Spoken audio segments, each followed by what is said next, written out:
ಶ್ರೀರಾಮ ಮಂದಿರವೇ ನಿರ್ಮಾಣವಾಗ್ತಾ ಇದೆ. ಯಾವ ರೀತಿಯಲ್ಲಿ ಸಿದ್ಧತೆ ಇದೆ?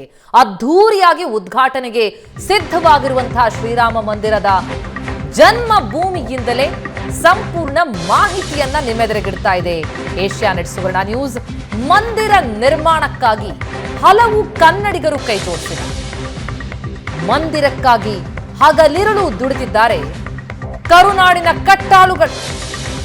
ಮರ್ಯಾದಾ ಪುರುಷೋತ್ತಮ ರಾಮನ ನಾಡಿನಲ್ಲಿ ಕನ್ನಡಿಗರ ಸೇವೆ.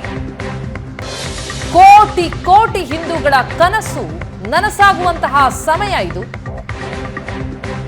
ರಾಮ ಮಂದಿರದ ಕನಸು ನನಸಾಗೋದಕ್ಕೆ ಹಲವು ಕನ್ನಡಿಗರು ಕೈ ಜೋಡಿಸಿದ್ದಾರೆ. ಭಾರಿ ಅದ್ಧೂರಿಯಾಗಿ ಉದ್ಘಾಟನೆಗೆ ಶ್ರೀರಾಮ ಮಂದಿರ ಸಿದ್ಧವಾಗಿದ್ದು, ಅಯೋಧ್ಯೆ ರಾಮ ಜನ್ಮ ಭೂಮಿಯಿಂದಲೇ ಗ್ರೌಂಡ್ ರಿಪೋರ್ಟ್ ಕೊಡ್ತಾ ಇದೆ ಸುವರ್ಣ ನ್ಯೂಸ್ ಸಂಪಾದಕ ಅಜಿತ್ ಹನುಮಕ್ಕನವರ್. ಅಲ್ಲಿಂದಲೇ ಪ್ರತ್ಯಕ್ಷ ವರದಿಯನ್ನ ನೀಡ್ತಾ ಇದ್ದಾರೆ. ದೃಶ್ಯಗಳನ್ನು ನೋಡ್ತಾ ಇದ್ದೀವಿ. ಇನ್ನೇನು ಉದ್ಘಾಟನೆಗೆ ಸಿದ್ಧವಾಗಿರುವಂತಹ ರಾಮ ಮಂದಿರವನ್ನ ಹಂತ ಹಂತವಾಗಿ ಕಟ್ಟಲಾಗ್ತಾ ಇದೆ. ಈಗಾಗಲೇ ನೆಲಮಹಡಿ, ಗರ್ಭಗುಡಿ, ರಾಮ್ಲಲ್ಲಾ ಮೂರ್ತಿಯನ್ನ ಪ್ರತಿಷ್ಠಾಪನೆ ಮಾಡುವಂತಹ ಸ್ಥಳ ಇವೆಲ್ಲವೂ ಕೂಡ ಸಿದ್ಧ ಆಗಿದ್ದು, ಸುತ್ತಮುತ್ತಲೂ ಕೂಡ ವ್ಯವಸ್ಥೆಗಳನ್ನ ಮಾಡಲಾಗ್ತಾ ಇದೆ. ಸುಮಾರು ಆವರಣದಲ್ಲೇ 6 ದೇವಾಲಯಗಳು ಬರುತ್ತೆ. ಅವೆಲ್ಲದರ ಕಾರ್ಯ ಈಗ ಮುಂದುವರೆದಿದ್ದು, ಅದರಲ್ಲೂ ಹಲವು ಕನ್ನಡಿಗರು ಈ ಮಂದಿರ ನಿರ್ಮಾಣಕ್ಕೆ ಕೈ ಜೋಡಿಸಿದ್ದಾರೆ. ಅವರನ್ನ ಮಾತನಾಡಿಸಿದ್ದಾರೆ ಅಜಿತ್.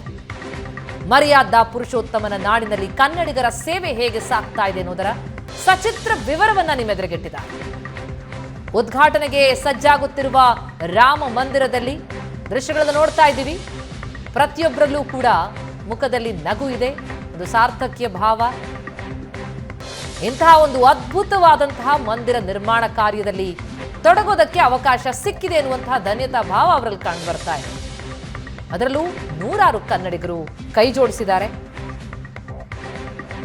ನೀವು ಪೋಷಕರಾಗಲು ಕಾಯುತ್ತಿದ್ದೀರಾ? ಚಿಂತಿಸದಿರಿ. ಓಯಾಸಿಸ್ ಫರ್ಟಿಲಿಟಿ 90,000 ದಂಪತಿಗಳ ಜೀವನದಲ್ಲಿ ಸಂತೋಷವನ್ನು ತಂದಿದೆ. 7825893601ಗೆ ಕರೆ ಮಾಡಿ. ಅತ್ಯದ್ಭುತ ರಿಯಾಯಿತಿ ಪಡೆಯಿರಿ ಹಾಗೂ ಎಲ್ಲರಿಗೂ ಗುಡ್ ನ್ಯೂಸ್ ಕೊಡಿ.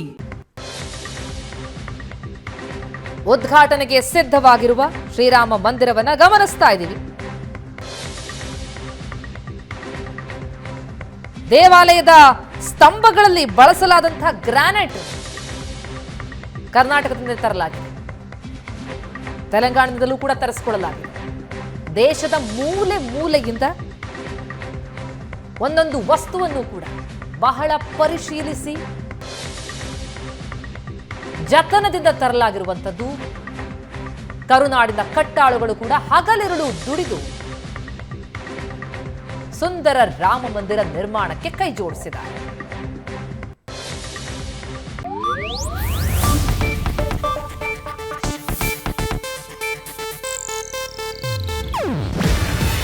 ಇದು ಏಷ್ಯಾನೆಟ್ ನ್ಯೂಸ್ ನೆಟ್ವರ್ಕ್ ಪ್ರಸ್ತುತಿ. ನೀವು ನೋಡ್ತಿದ್ದೀರಾ ಏಷ್ಯಾನೆಟ್ ಸುವರ್ಣ ನ್ಯೂಸ್.